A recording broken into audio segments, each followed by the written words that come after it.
بسم اللہ الرحمن الرحیم۔ زینب ٹی وی کی طرف سے میں آپ لوگوں کے ساتھ بہت ہی پیاری حدیث شیئر کرنے جا رہی ہوں کہ کون سا مال ابن آدم کے لیے ہے۔ حضرت ابو ہریرہ رضی اللہ تعالیٰ عنہ فرماتے ہیں کہ رسول اللہ صلی اللہ علیہ وآلہ وسلم نے فرمایا، بندہ کہتا ہے میرا مال حلال ہے اس کے مال میں سے جو اس کو صرف 3 چیزیں ہیں، جو اس نے کھا لیا اور جو اس نے ختم کر لی اور جو اس نے پہن کر پرانا کر لیا، جو اس نے اللہ تعالیٰ کے راستے میں دیا اور یہ اس کے آخرت کے لیے جمع کر لیا۔ اس کے علاوہ تو صرف جانے والا اور لوگوں کے لیے چھوڑنے والا ہے، کچھ بھی اس کے ساتھ جانے والا نہیں ہے۔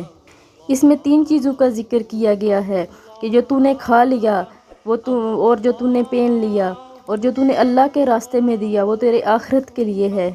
اپنی اس حدیث مبارکہ پہ ضرور عمل کرنا ہے۔